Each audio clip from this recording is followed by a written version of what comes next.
Morning peeps, good morning everyone. How's everyone doing? Hopefully you guys are all doing well. Don't forget, if you're new to the channel, like, share, subscribe. The second episode of the Boxing Casuals is up. I'll put the link up here somewhere. I sat down with Arsenal Fan TV founder Robbie Lyle, who knows his stuff. To be fair, he's a bit more than a boxing casual, but really good chat. I didn't realise how far him and Kugan Cassius go back, and that Kugan was the inspiration for Arsenal Fan TV. Didn't know that. But look, yeah, really good chat. If you like it, please give it a thumbs up, leave a comment, share it, all that good stuff. And who would you like me to sit down with next? I did Rory Jennings first time round, Robbie Lyle. I'm doing Darren Bent, former England, Ipswich, Charlton striker. And then I don't know which way and which direction to take this. I mean, I guess we could do anyone, right? Anyone that is classed as a boxing casual, but let me know who you would like me to sit down with. All right, let's see what there is to talk about today. I knew something was going on with this one. Dion Nicholson reports that his fight with Artur Beterbiev is off. Remember, this fight scheduled for November 22nd on the undercard of Benavidez versus Yard. It was almost a fight that was added quite late to the card, but I'm guessing there's an issue on the side of Beterbiev because obviously Dion Nicholson's the one that's reporting this off, and he's not saying anything's wrong with himself. Slightly disappointing, just because it's always good to see Beterbiev. At the time when the fight was announced, it kind of didn't make sense. The only thing that made sense was, okay, Beterbiev wants to stay busy, because we thought it was going to be Beterbiev versus Bivol. Bivol is injured, and Beterbiev was like, okay, I'm not going to just wait around. I'm 40. I need to stay active.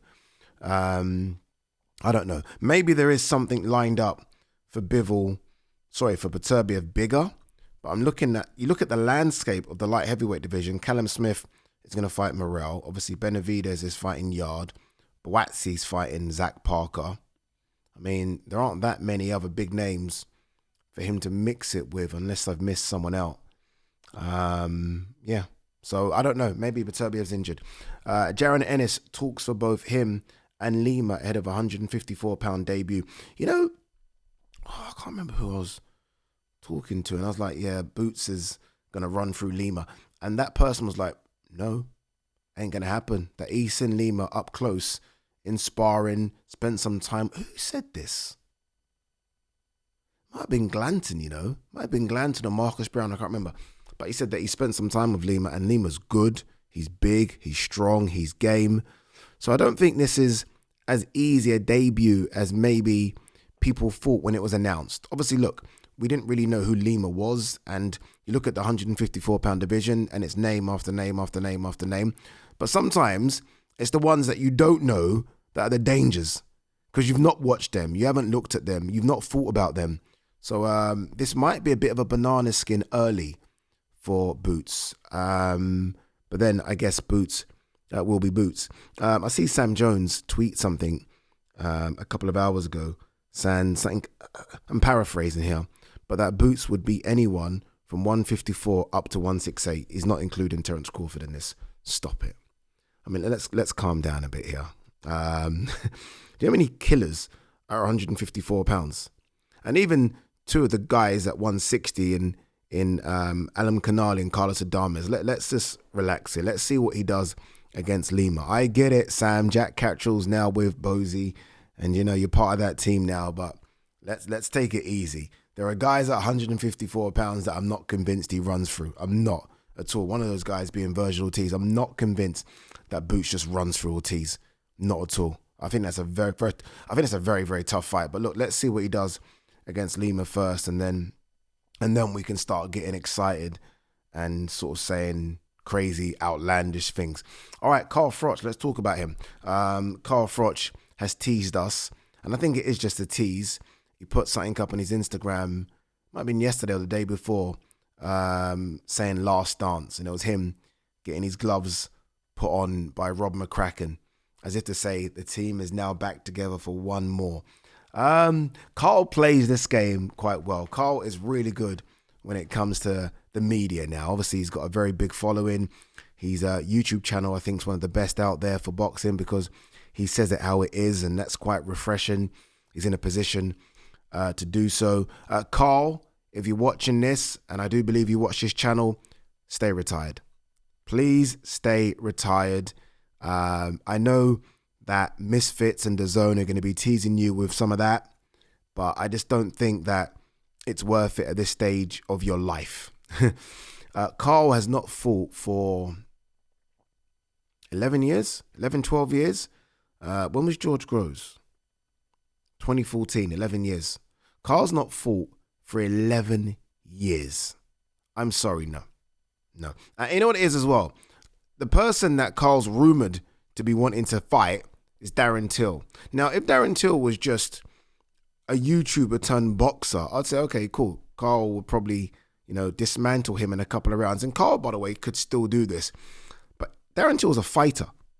Darren Till's a fighter, people. Darren Till went to the very top of the tree in MMA, the highest league, if you like, possible, the UFC. It doesn't get any higher than that. So it's not like Darren Till is a mug. Darren Till can fight. Darren Till is still very young. In fact, I think Darren Till's almost nicking a living doing the Misfits thing. Darren Till, if got serious, I think could still go back to MMA and most certainly could go back to the UFC. I think he's still that good. So that's who Carl would be getting in the ring with. It's just not a good idea. It's not a good idea. I don't know how much sparring Carl... Look, ultimately, once a boxer, always a boxer, right? But I don't know how much sparring Carl's even done in that 11-year off. I mean, we've seen him hit bag and look, he looks in incredible shape. But getting hit on the whiskers is different. Getting hit on the whiskers with those small gloves is different. And Carl hasn't done that for 11 years. And I doubt he's even sparred for years. I mean, he's probably had a little knock here and there, but proper sparring. So, look, unless the money is astronomical, and I don't think it will be because, yes, it's a big fight, but it's not like a fight that does 1 million pay-per-view buys, then I think Carl should just do what he's doing right now, which is entertain us on YouTube, be a bit of a troll, as he likes to be sometimes, and just stay on that side of the ring. I just don't see the benefit of it. And some of you will say, well, the benefit's getting paid over £1 million. You are correct. But Carl's been very smart with his money. He's got loads of investments. He's got a few houses, not just here. I think he's got a couple in Marbella. What I'm trying to say is that the bailiffs aren't at his door. Financially, he is okay. And his faculties are okay. And that's what's important. So Carl, as much as it would entertain me, as much as there's a part of me that's like, fuck it, do it. Nah, stay retired. It's all good. It's all good. You've done what you needed to do. As you continually tell us, you are in the Hall of Fame. You are a 2-time super middleweight world champion, and you've had some fucking scraps, Carl. Carl, when you think of British boxing, yeah, I don't think Carl is the best British boxer we've ever had. That's between Joe Calzaghe and Lennox Lewis. But when I look at resume and names and who he fought and when he fought them, Carl's resume is better than anyone's. Anybody's. Nigel Benn, Eubank, Lennox, Joe Calzaghe, Prince Nassim, the late great Ricky Hatton, anybody, Amir Khan, any AJ, Fury, anyone you want to chuck on that list, Carl's resume cleans their boots. Like, he fought everybody. Win or lose, he fought everybody. You don't need to keep fighting, my man. Arslanbek Mahmudov not on the list to face Anthony Joshua, says Matchroom CEO. Yeah, I never ever think it was. Even if he does get past Dave Allen, like Arslanbek Mahmudov, what are we doing? No, thank you. I still have no idea what AJ's doing. And the thing is, yeah, I could make a phone call, I guess. I'm not trying to say I'm that powerful, but I could make a phone call and find out. But I almost want to find out when you guys find out. I ain't got a clue. I haven't got a clue. Could it be Wilder? Potentially. Wilder did a sit-down interview with some streamer, and he spoke about the fact that he's been offered a big fight in January. I mean, is that an AJ return date? January, maybe? It'll do numbers, but we all know what we want. We all know what we want. All right, anything else before we pack it in? It's the funeral, probably as I'm recording this, of Ricky Hatton. I mentioned him a couple of moments ago. Thousands will line up for Ricky Hatton in Manchester. Thousands. It will stop traffic, and rightly so. I said this on TalkSport yesterday. Ricky Hatton was a man of the people, and the people will turn up for him. And I do think it's going to be a celebration of his life. And look, tears will be shed, of course, but I do think people will celebrate just what Ricky Hatton brought to them. Like, even if you didn't know him, you kind of felt like you did, right? Because he was that relatable.